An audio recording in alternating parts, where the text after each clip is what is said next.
biggest thing about recovery is connection. In order to stay clean and sober, you've got to stay connected. We're born into this beautiful circular planet. Then the minute you're born, they put you in a square. And from a square cot, you go into a square bed and a square room and a square house. And that follows you all your life. My default position in life is to retract and put a shield up.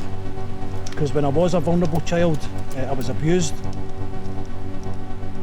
That's hard for me to let that wall down and try and rebuild myself. Before I got clean, I never had hope. Thought I was going to die. There's a few times I wanted to die. You know, I tried to kill myself and stuff, and that's where drugs and alcohol took me. I couldn't believe the way it's turned out to be. Because all yous are good, and all yous want what yous want to do. But is number one is yous. You need to do it for yourself, and I need to do it. Just stay clean. Recovery is an ongoing programme that I think you need to live for the rest of your life. When you look at a bottle of beer or a whiskey or whatever, you think, I would love that. But you know you can't have it. That power's broken. It's always there and it's pulling away at you. The thing you'll always get around a campfire is truth and integrity and honesty. So when you're at the stage of recovery, you've got nothing to lie about anymore. You don't really want anything good to happen to you when you're an addict. But being completely abstinent is like life is all about opportunities, and you'd be an idiot not to take those opportunities. If you go way back to the days of our ancestors, and even before that, the fire was the form of the communication. They all sat round at night, it's where they felt safe. And that's because we've been doing it for so many thousands of years. It's in our blueprint. Can you hear that?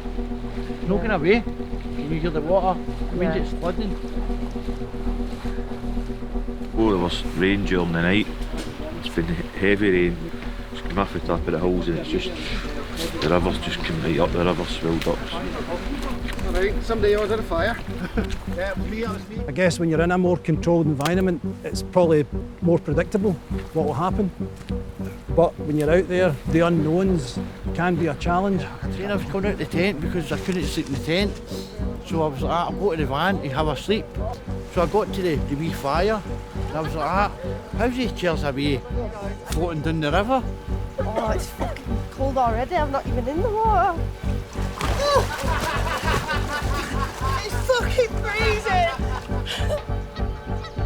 Do you want to be better, and it's not that you don't have the motivation or the will to try and be better, and when you're used to so much being one way, you kind of do get comfortable with it. That's what we're here for though, Claire. We're not here to set up sleeping bags and tents, we're here to talk. Because we all need a bit of protection. Aye. But today, our protection is each other. This beats a carry out in drugs. This takes you away from a different life. Ollie, ollie, ollie, tits in a trolley, balls in a biscuit tin, sitting on the grass, finger up his ass, playing with his ding-a-ling.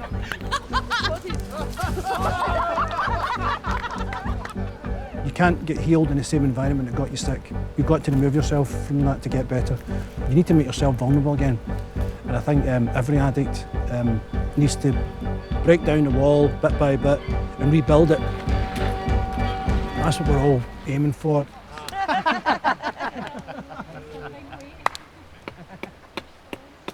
Is that old addict thing in it?